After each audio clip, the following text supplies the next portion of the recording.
तो दोस्तों आज हम फिर से आपके लिए लेकर आए हैं देश दुनिया की तमाम ताज़ा बड़ी खबरें। सबसे पहली बड़ी खबर में आपको बताएंगे दोस्तों कि अमेरिका ईरान जंग के बीच स्विट्जरलैंड से अमेरिका को लगा बड़ा झटका। स्विट्जरलैंड ने ईरान के खिलाफ जंग में अमेरिका को अपना एयर स्पेस इस्तेमाल करने पर लगाई रोक। डोनाल्ड ट्रंप को स्विट्जरलैंड से बड़ा झटका। 15 दिन भी ईरान के सामने नहीं टिक पाया जंग में इजराइल। ईरान की मिसाइल मार गिराने के लिए नहीं बचे अब इंटरसेप्टर। अमेरिका से इजराइल ने मांगी है मदद। ईरान रहा है जंग को जीत। राज्यसभा में अपने उम्मीदवार जिताने के लिए तेजस्वी यादव ने बिहार में एमआईएम पार्टी से किया गठबंधन। ओवैसी की इफ्तार पार्टी में भी पहुंचे तेजस्वी यादव। बिहार में होगा अब बड़ा खेला। अचानक दुनिया के सबसे पावरफुल देश रूस पहुंचे। ईरान के नए सुप्रीम लीडर मोज्तबा। रूस के राष्ट्रपति ने ईरान के राष्ट्रपति से करी थी फोन पर बात। बोले हमारे यहाँ पर भेज दो, यहाँ नहीं छू पाएगा सुप्रीम लीडर को अमेरिका इजराइल। महाराष्ट्र के पुणे में इफ्तार पार्टी कर रहे 15 मुसलमानों पर 150 हिंदुओं ने किया जबरदस्त हमला, कर दिए 15 मुसलमान घायल। तो दोस्तों सभी खबरों को आपको एक एक कर बताने वाले हैं। वीडियो को लाइक कर चैनल को सब्सक्राइब कर दें। पर तो दोस्तों अगली खबर की ओर तो ईरान से जंग के बीच अमेरिका को लगा बड़ा झटका। ईरान के खिलाफ स्विट्जरलैंड ने अमेरिका को अपना एयर स्पेस देने से किया इनकार। दोस्तों आपको बता दें कि अमेरिका, इजराइल और ईरान के बीच इस समय भीषण युद्ध छिड़ा हुआ है। इसी बीच अमेरिका इजराइल को यूरोपीय देश से बड़ा झटका लगा है। दरअसल आपको बता दें कि स्विट्जरलैंड ने बड़ा फैसला लेते हुए अपने एयर स्पेस यानी वायु क्षेत्र का इस्तेमाल अमेरिकी सैन्य विमानों को ईरान के खिलाफ करने से साफ मना कर दिया है। स्विट्जरलैंड ने कहा है कि हम किसी भी कीमत पर ईरान के खिलाफ अपना एयर स्पेस अमेरिकी फाइटर जेटों को उपयोग नहीं करने देंगे। वहीं आपको बता दें कि स्विट्जरलैंड ने साफ शब्दों में अमेरिका को चेतावनी दी है कि अगर अमेरिका ने दादागिरी की तो ये उसके लिए बहुत ही खतरनाक होगा। वहीं आपको बता दें कि स्विट्जरलैंड ने ये बड़ा फैसला लिया है, जबकि मोदी सरकार ने अभी तक ऐसा कोई भी आदेश जारी नहीं किया है। लेकिन स्विट्जरलैंड की सरकार ने साफ कर दिया है कि वह इस युद्ध में अमेरिका का पक्ष नहीं लेगी और अपने आसमान को युद्धक उड़ानों के लिए इस्तेमाल नहीं होने देगी। तो ये बड़ी अपडेट आ रही दोस्तों। इसी बीच पर तो दोस्तों अगली खबर की ओर तो ईरान के सामने 15 दिन भी नहीं टिक पाया इजराइल। इजराइल के पास ईरान की मिसाइलों को मारने के लिए खत्म हो गए इंटरसेप्टर। अमेरिका से मांगी है मदद। दोस्तों आपको बता दें कि इजराइल और ईरान के बीच इस समय युद्ध छिड़ा हुआ है और इस युद्ध में 15 दिन बीत चुके हैं। लेकिन आपको बता दें कि 15 दिन भी ईरान के सामने इजराइल नहीं टिक पाया है।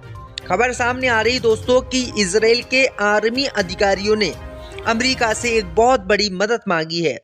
अमेरिकी अधिकारियों को इजराइल के अधिकारियों ने बताया है कि ईरान की मिसाइलों को रोकने के लिए आयरन डोम में इस्तेमाल होने वाले इंटरसेप्टर उनके पास खत्म हो गए हैं। और अमेरिका से इजराइल के अधिकारियों ने कहा है कि अमेरिका इन इंटरसेप्टरों को मुहैया हमारे लिए कराए, अन्यथा हम पर ईरान की मिसाइल मारने के लिए इंटरसेप्टर ही नहीं बचे हैं जो आयरन डोम में इस्तेमाल होते हैं।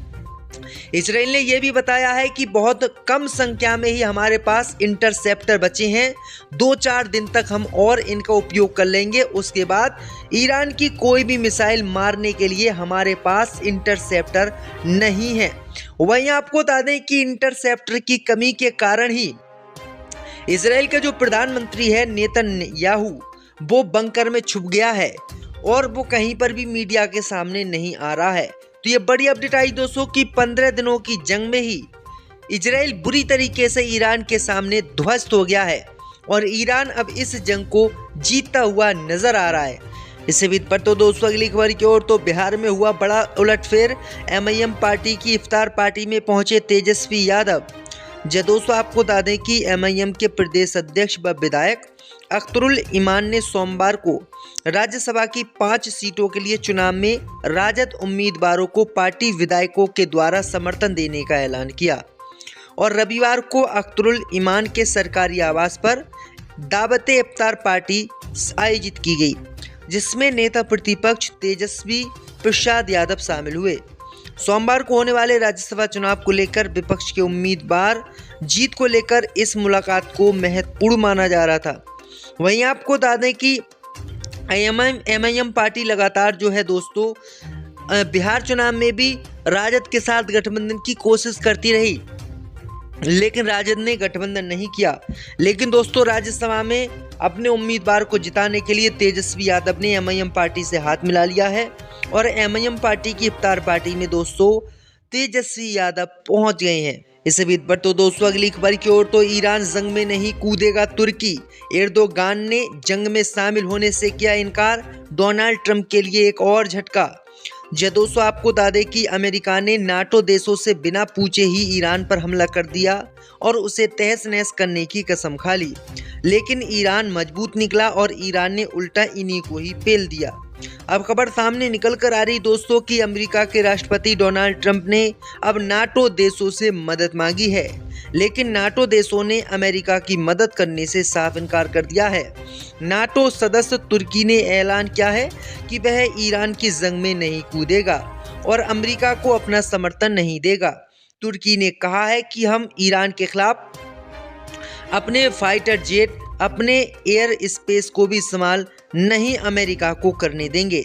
दरअसल आपको बता दें कि अमेरिका को उम्मीद थी कि जिस तरीके से उन्होंने वेनेजुएला पर कब्जा कर लिया और वहाँ के राष्ट्रपति को उठाकर वो अमेरिका ले आए, उसी तरीके से वो ईरान में भी तख्ता पलट कर देंगे और वहाँ पर भी अपने समर्थन की सरकार बना लेंगे। लेकिन ईरान में अमेरिका के लिए ये सब कुछ उल्टा हुआ और ईरान पर अभी तक अमेरिका कब्जा तक नहीं कर पाया और अब नाटो देशों ने भी उसकी मदद करने से साफ मना कर दिया है, जो बड़ा झटका अमेरिका के लिए माना जा रहा है। इसी बीच पर तो दोस्तों अगली खबर की ओर तो महाराष्ट्र के पुणे में इफ्तार पार्टी कर रहे मुसलमानों पर भीड़ ने किया हमला। दोस्तों आपको बता दें कि महाराष्ट्र के पुणे में रमजान के दौरान इफ्तारी करने पहुंचे मुसलमानों पर हमला करने का मामला सामने आया है। पुलिस ने बताया है कि ससवड़ इलाके के पास एक झील के किनारे मुस्लिम समाज के लोग इफ्तार कर रहे थे और ये करीब 14 लोग थे। वहीं आपको बता दें कि इन 14 लोगों पर 100 से 150 हिंदूवादी संगठनों के कार्यकर्ताओं ने हमला कर दिया।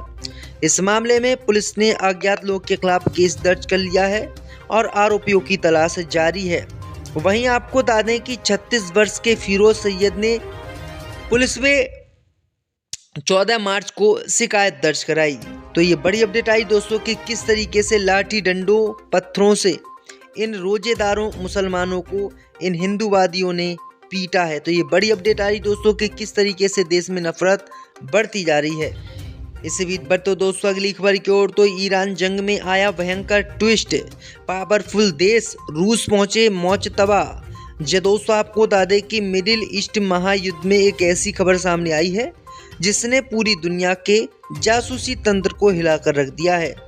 दरअसल आपको बता दें कि अब तक कयास लगाए जा रहे थे कि ईरान के नए सुप्रीम लीडर मोजतबा खामनोई कहाँ हैं, लेकिन अब कुवैती अखबार अल जरीदा ने जो दावा किया है उसने अमेरिका से लेकर इजराइल तक खलबली मचा दी है।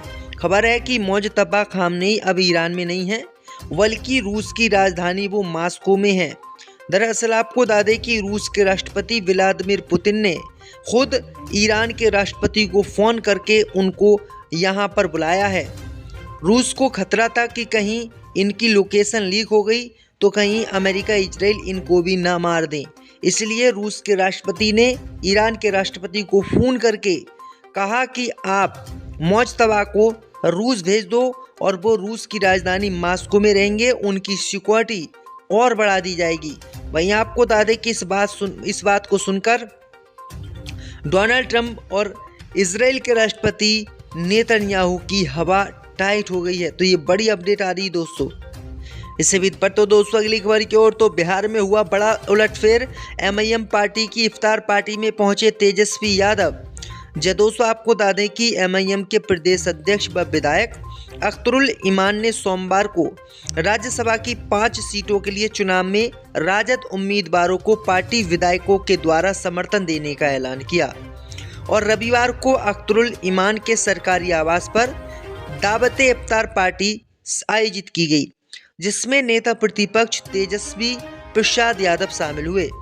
सोमवार को होने वाले राज्यसभा चुनाव को लेकर विपक्ष के उम्मीदवार जीत को लेकर इस मुलाकात को महत्वपूर्ण माना जा रहा था।